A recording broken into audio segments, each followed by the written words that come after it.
Okay, so you take the mirror with you. All right. So you guys gather around, and I guess you hold hands as Hugo activates the ring of teleportation, and you all blink out of existence.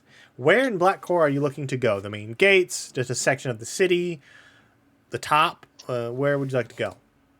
So I probably with Blackboard I've dealt a lot with the merchants, Uh being huh. that I was a merchant myself. So I'd probably just go there because I'm most familiar with that area.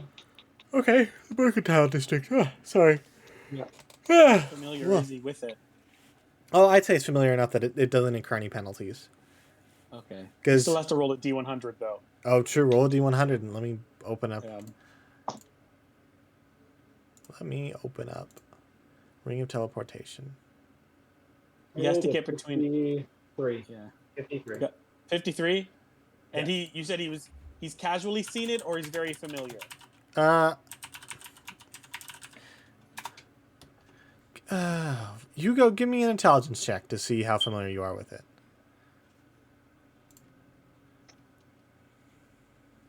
+5 for that. Ooh, 15 +5. So dirty 20.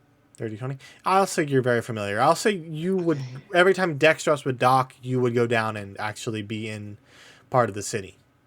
All right, then he's on target. You're on with what target. he rolled. Yeah. So you blink out of existence inside March's home, and you reappear. It's dark now, and no longer raining outside. It's just this.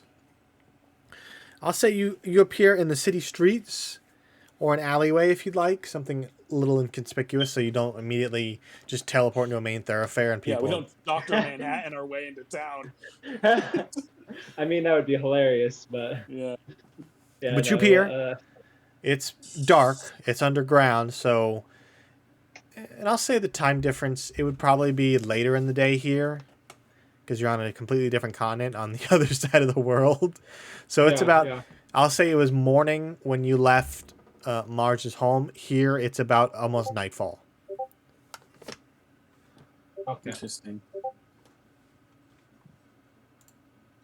Ah, yes.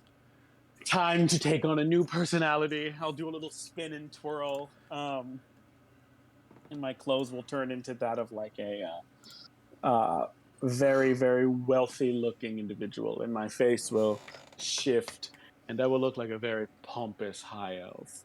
Very Okay. tight features. As you I will emerge, go look ahead. like myself. Okay. As you all emerge from the alleyway, you see you are underground. You see the mountain itself, it's like a spiral. Just a spiral staircase built up around the sides. And it climbs all the way to the tip. And you can see the tip is open and you can see a little bit of sunlight peeking in. But other than that, it's pretty dark.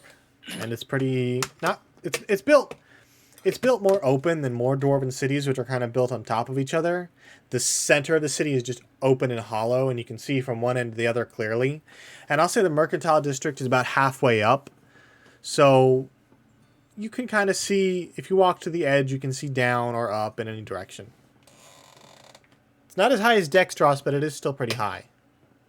I have a lantern. I don't know if I have a lantern. I have dark vision, so I'm okay. I don't. Has it on? I have I'm completely in the dark. Wouldn't Well, they have lights? It is. It has. There are lanterns, and there are lanterns, and there are dim light coming from oil-based gas lanterns, and it's pretty illuminated. It's not like as bright as if you were standing in the sun, but it doesn't incur any penalties. Shall I find us a place to stay, boys? Who do you Sure. look like again now? I am just this very pompous, very hoity-toity looking high elf with very like tight features and very pursed lips. And I'm wearing very like poofy, very like efficient, but also like very wealthy looking clothes. I look very stuck up. Okay. Yes. You're looking for a place to stay? You're Yes. looking to get robbed if you ask. Search your memories, Hugo. What It's almost as if that's always been my plan in every city we go into. Yeah, I'm pretty sure Octavian likes to get mugged. I his love thing. getting mugged. It's not a sexual thing. It's more of like a. Well, I don't know. now we weren't thinking that, but now we can't stop thinking about that. Yeah. assure you, it's not a sexual thing. Doth protest too much. Don't pretend too much. I'll walk into the street very like flamboyantly, and walk over to the nearest individual, the most rough and tumble looking. Okay.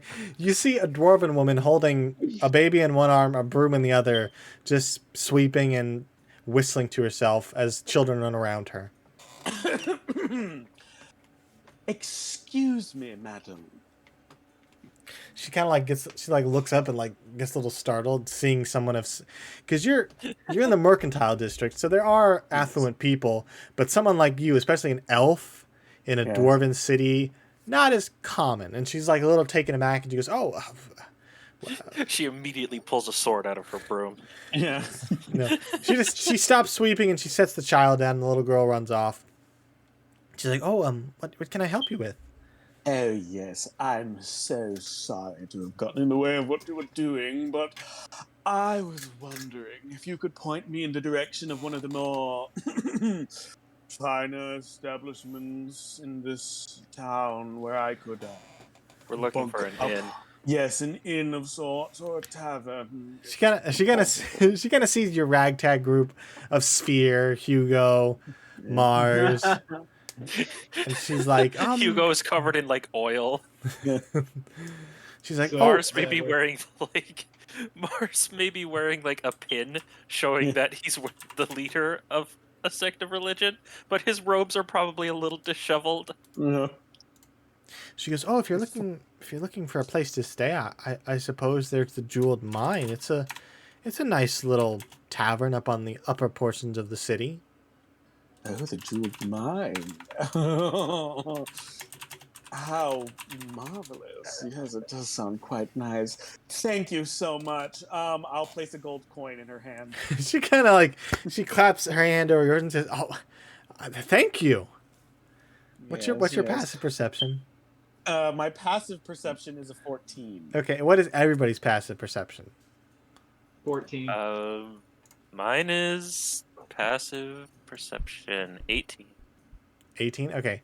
So you all see this. As she's holding your hand, one of the little kids kind of runs up to her, stops, and just starts eyeing Octavian's coin purse. Very obviously. I stand next to Octavian between the child and... Give me an intimidation check. Intimidation. 7. 7. The little girl looks at you and then starts bawling. And she like grabs onto her mom and says, "This scary elephant man," and just starts crying. And she's like, "Oh," she goes, "No, it's all right, dear. It's all right." And as she says that, the other kids start to gather around and like, they're not like hassling you, but they are surrounding you. And she's like, it's probably best if you leave. And she like shoos you off. Yes, thank you so much.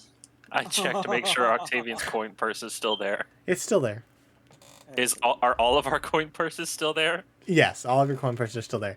It looks like they eyed you up, but they never made a move. I'm going to take my coin purse off of my waist and place it inside my rib cage, like hang it from one of my ribs. Okay. Yeah. As you leave, you see the little girl stopped crying, and she immediately goes back to playing. And I give her the hand gesture where you point at your eyes and then at the person. She just flips you the bird. Yes, of course.